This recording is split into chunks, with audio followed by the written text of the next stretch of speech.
l'intérêt de l'Afrique et des Africains à d'autres desseins purement personnels. Au même moment aussi, il faut parler de tous ces gens qui nous ont honorés, de tous ces gens, de toutes ces figures emblématiques qui ont, à un moment donné de leur vie, questionné l'intérêt général, l'intérêt de la communauté et qui ont donné de leur sang, de leur vie et qui ont été privés de liberté durant toute leur vie ou bien une bonne partie de leur vie. La langue, c'est aussi un instrument de domination. Quand on épouse une langue, on épouse sa culture et on ne s'en rend pas compte. Qui s'installe parfaitement bien dans une langue peut parfaitement épouser la culture, les valeurs. La francophonie, c'est aussi un véhicule de valeurs. C'est ça aussi la francophonie. Ils ne mettent pas leurs sous pour vos beaux yeux, mes amis.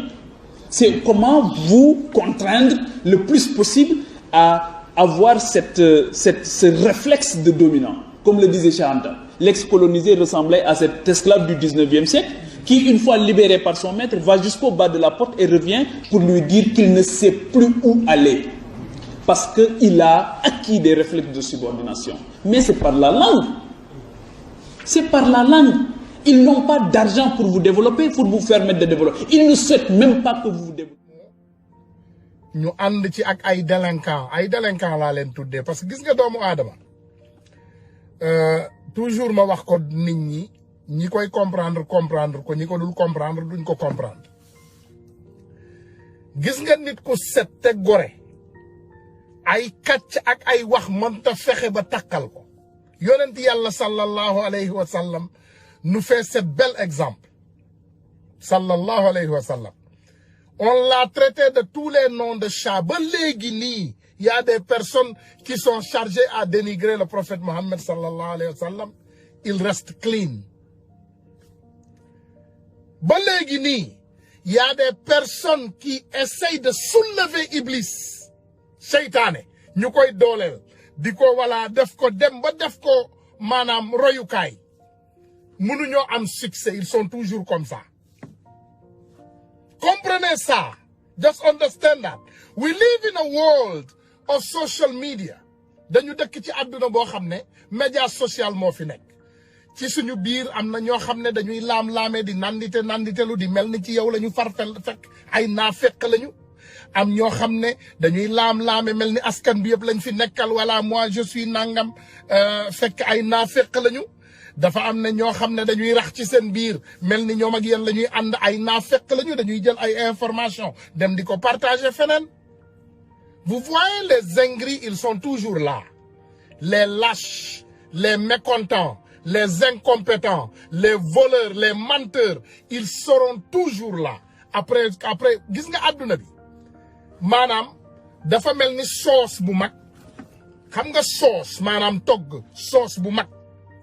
day am ay ingrédients façon ingrédients bu ne dina ci nekk donc àdduna bi aussi c'est créé comme ça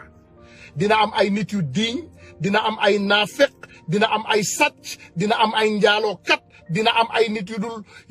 dul julli dina am ay nit yuy julli ça sera toujours comme ça maanaam loolu mooy marinade bi mais alhamdulillahi rabbil alamin alhamdulillah les sénégalais se sont réveillés sénégalais yi nelawuñu de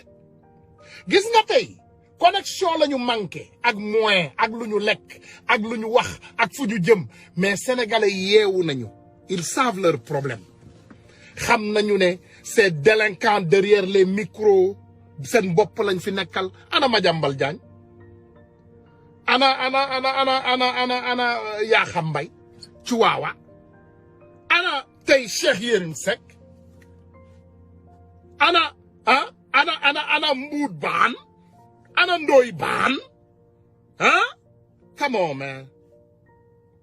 on vous connaît ana Tunkara mu 2S on vous connaît you see the problem is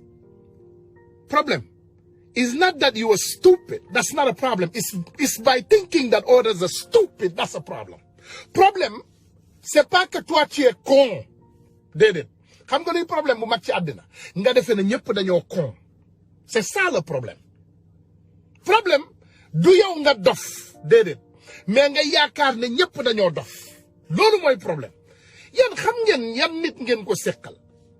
moi je parle avec des Sénégalais de bas âge ñu may wax ay kaddu yoo xam ne man musuma koo dégg bi ma juddoo ak léegi il m'éduque ay xale yu ndaw dañ may éduquer ne ma tonton on connaît tout yéen ndeysaan da ngeen yaakaar ne ñun ñu ngi nelaw ba léegi waaye yeewu nañu tonton dañuy daas fanaanal tonton suñu biir yi dafa mi ngi metti tonton dañuy xaar opportunité pour yëngatu tonton dinañu jóg tonton dinañu dal ci kaw ñii bàyyi leen dinañ leen bett il nous prend comme des bêtes il nous prend comme des personnes qui ne sont pas intelligentes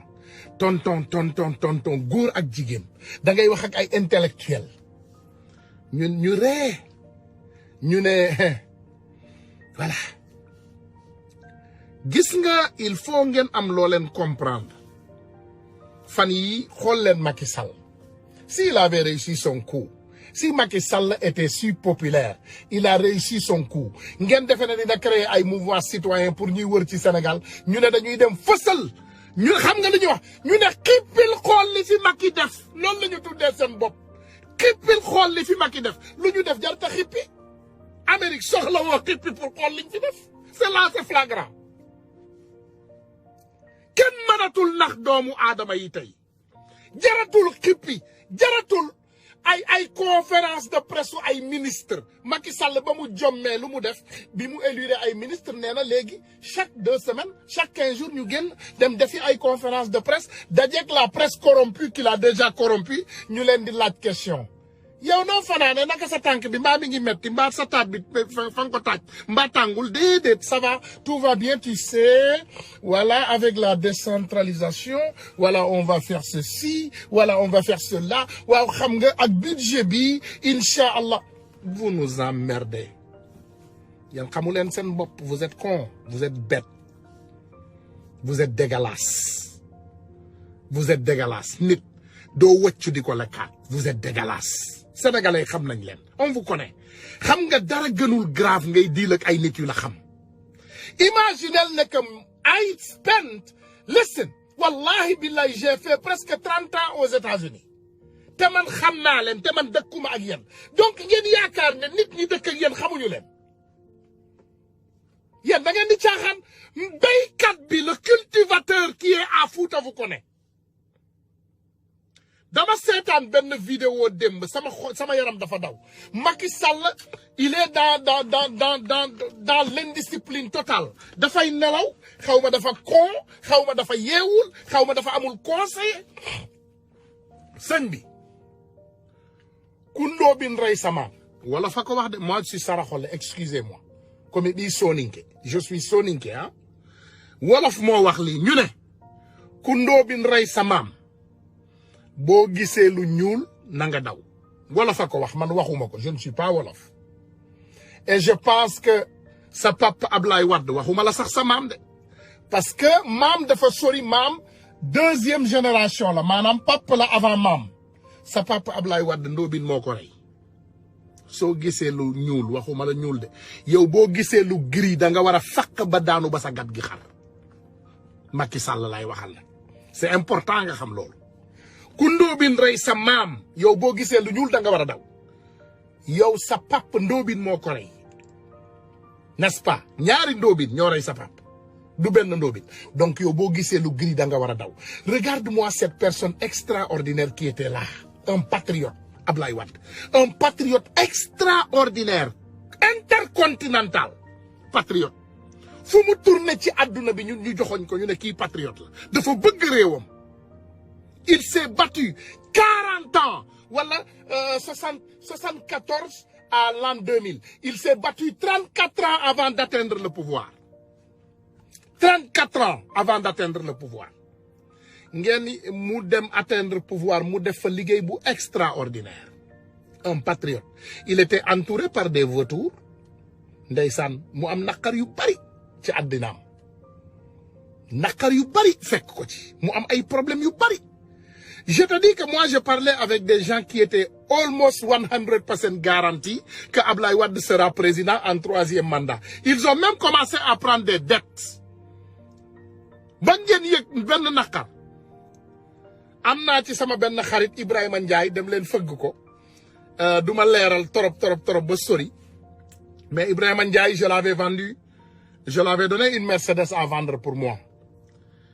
mu lebal ko benn ministre Ablaye Wade à 100 millions et poussière un coût de 120 xawma 130 millions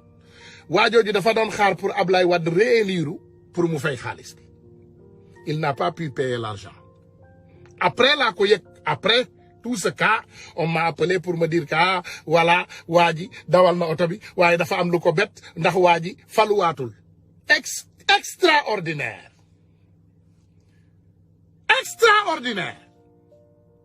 donc Macky Sall ñi mu àndal dem leen lebi no problème go dem leen ngeen leb dem leen jël ay bor yu bari ngeen am yaakaar ngeen gëm ne Macky Sall dina poser 3e mandat conseiller constitutionnel dina ko confirmer te Macky Sall day jàll 3e mandat waaw d'accord voilà mais quand même si c'est Macky Sall qui gère l'État maanaam bonne gouvernance de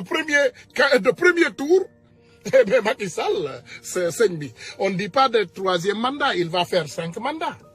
parce que bonne gouvernance Macky Sall il est numéro 1 au monde entier devant les États-Unis devant l'Amérique devant la Russie adduna bi yëpp Macky Sall moo jël numéro 1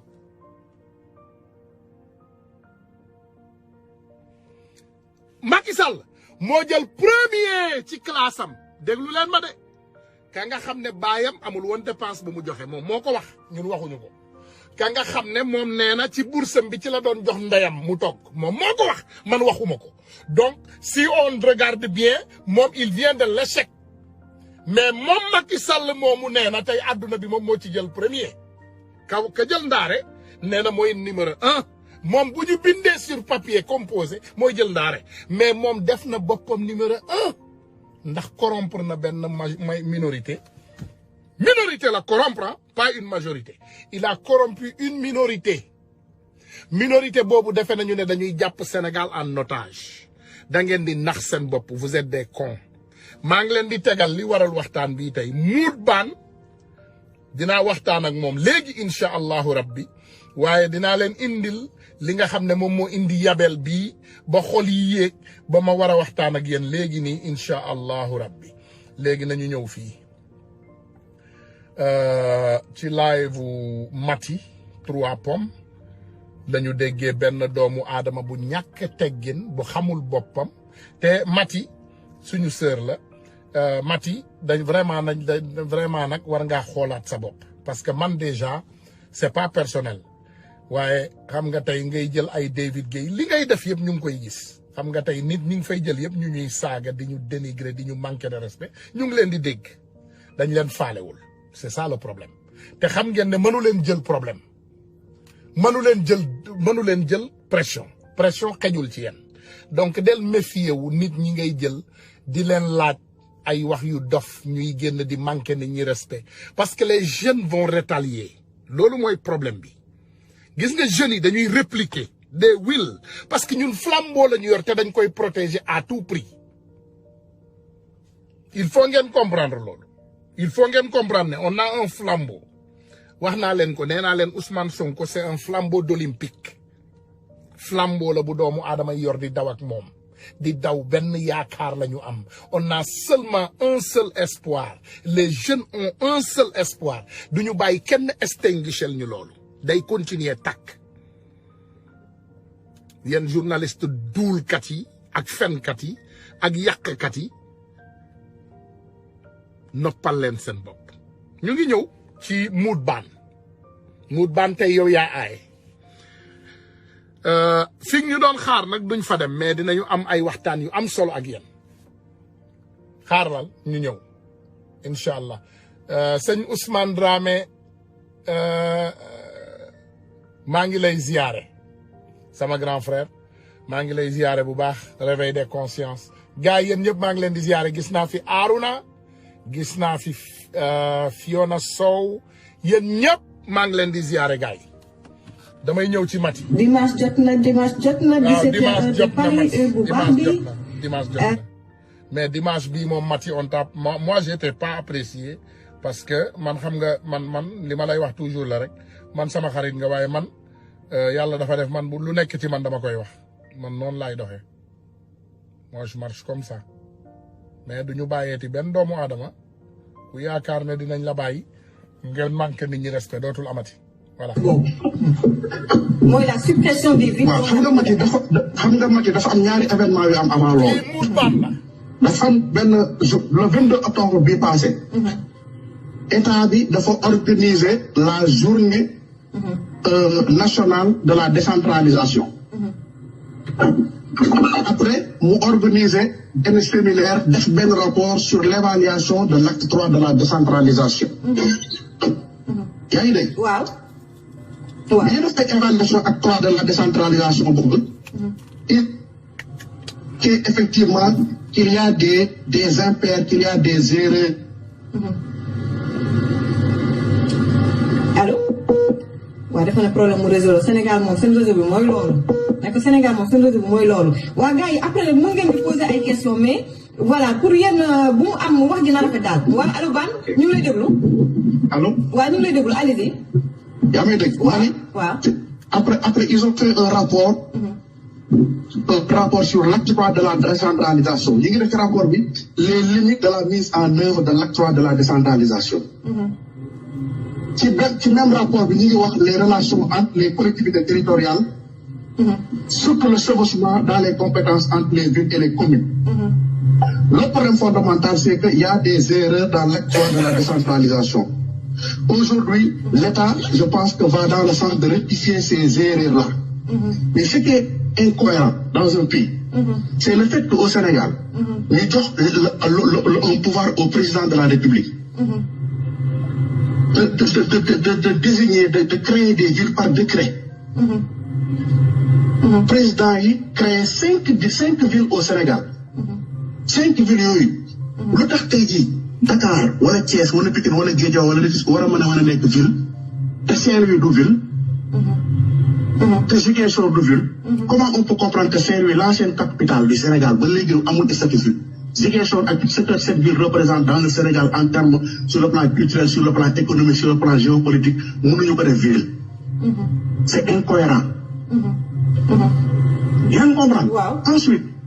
ensuite man sama lecture li ma gis mooy boo xoolee Mati la ville c'est comme si c'était une entité virtuelle, c'est-à-dire la ville de Dakar, si on prend l'exemple de la ville de Dakar, la ville de Dakar n'existe pas parce que tey mënoo déterminer la superficie de la ville de Dakar parce que li am mooy ay communes d'arrondissement. les seen communes d'arrondissement tey jii seeni budget dafa am luñ ciy perte en termes de taxes et de redevances au profit de la ville de Dakar. Comment se fait que la ville de Dakar ëpp budget la mairie par exemple de Sicap Mermoz. Or lu bëri ci la mairie de Sicap Mermoz renonce à des taxes, une partie de ces taxes, renonce à une partie de ces redevances au profit de la ville de Dakar. te loo nga xamante ni bu ville de Dakar amul woon ñooñu tey jii danañ mën a am seen budget dana mën a yokku. Il y a deux choses. Soit on maintient la ville de Dakar et on supprime les communes d'arrondissement pour composer la ville de Dakar, soit on laisse les communes d'arrondissement exister des entités indépendantes et autonomes au détriment de la ville de Dakar. Mais il y a une incohérence qu'il faut rectifier. On maintient la ville de Dakar, on supprime les communes d'arrondissement, ou bien on maintient les communes d'arrondissement et on supprime la ville de Dakar. Parce que la ville de Dakar suce les impôts, les taxes et les redevances qui doivent revenir à ces entités-là, à ces communes-là. D'accord. Maintenant, am nañu ko lire sur le côté politique. Mais oui, dafay xeex ay ñoom Khalifa dafay xeex des acteurs politiques de l'opposition. waaw. bu fekkee loolu moo leen tax a jóg. c'est une peine perdue. parce que waa PDS essayé nañ ba Idrissa Seck bi Idrissa saa ñu demee élection Thiès Idrissa gagné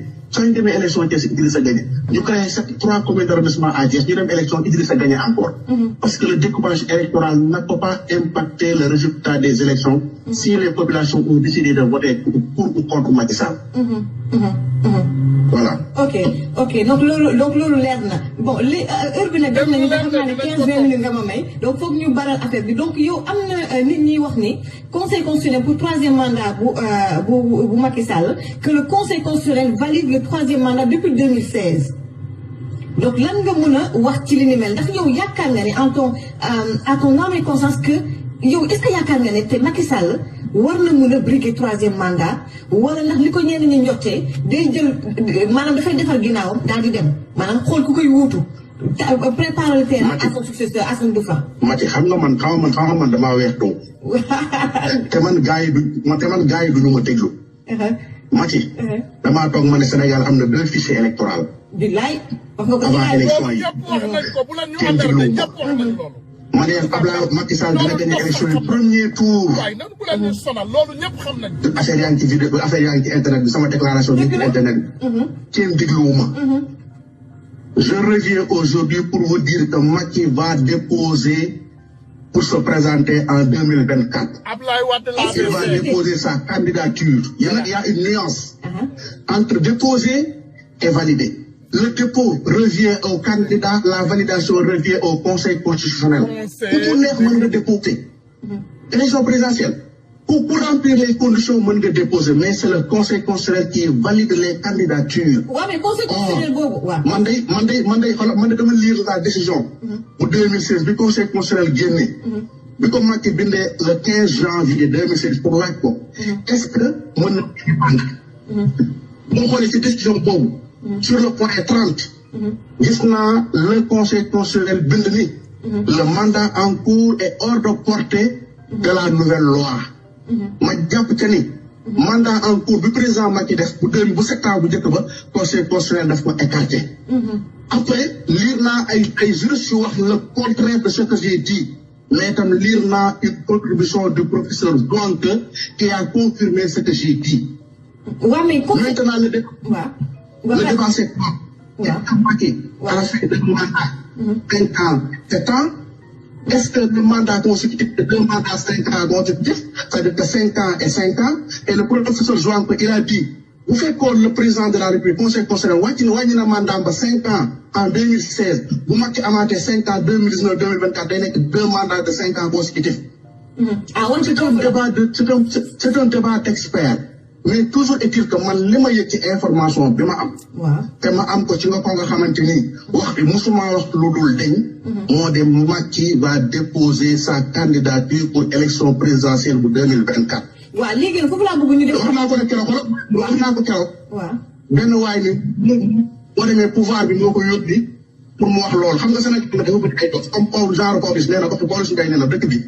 dañu mën a wax waxi dof. moom waxi dof. waaw te ngeen bëgg wax loolu man dama ci débat. L'essentiel est que man. je parle à mon intime conviction ak information yi ma am ba fii moment bii may wax ak yow ci jour bii ci mois de décembre bii ma taxaw sama biir kër di wax ak yow Macky. information yi ma am moo de Macky va se présenter encore une fois. léegi nag le rapport de force. bu amee un rapport de force. mu reculer.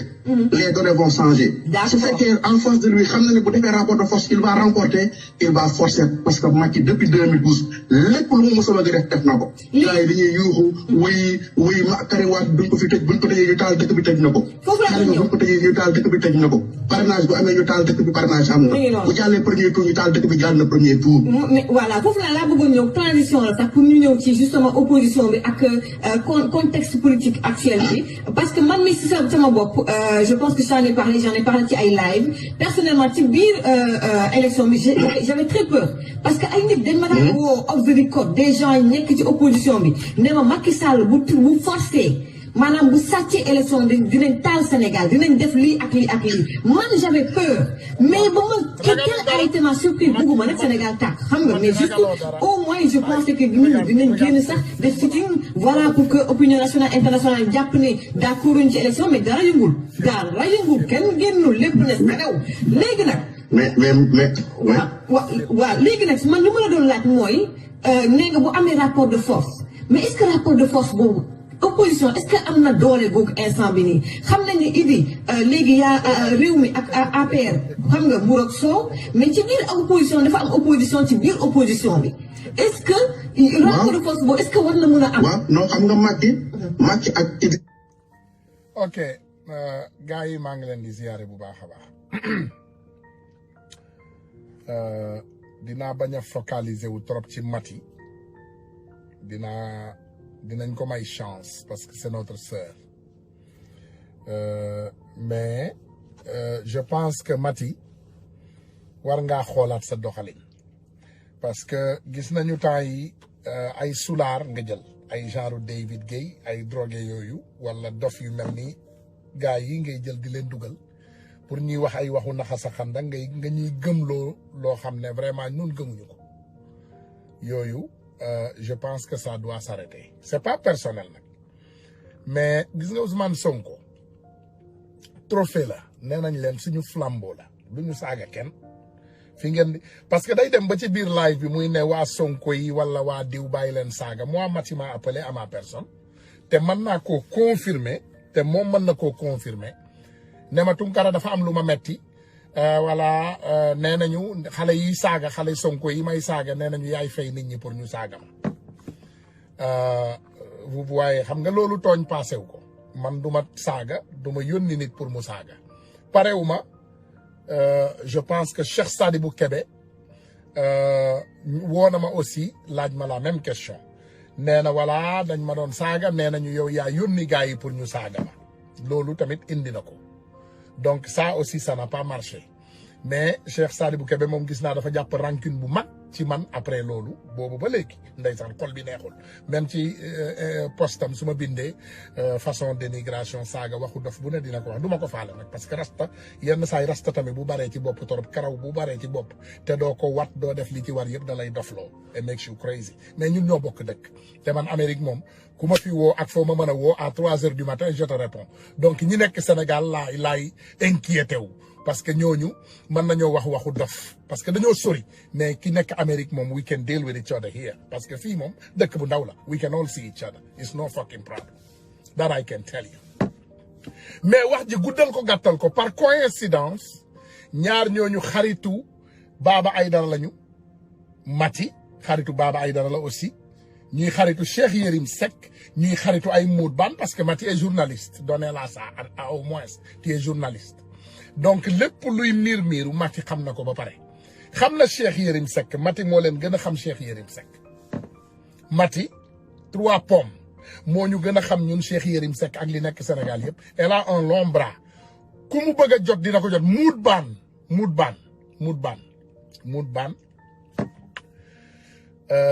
Mati xam na ko xaritam la Mati xaritam la de yaa ngi tooñ de non balis ko Balla non yow sa rastay de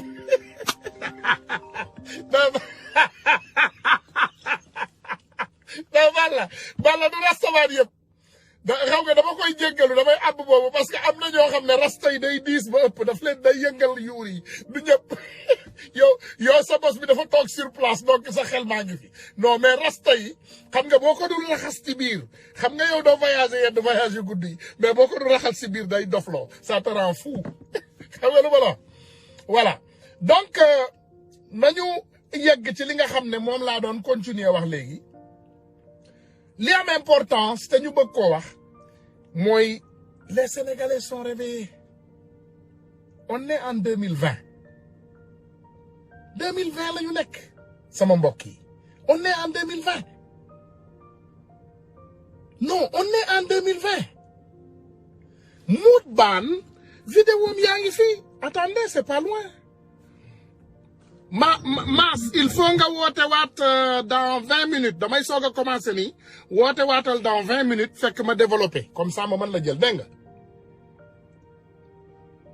yaa may dégg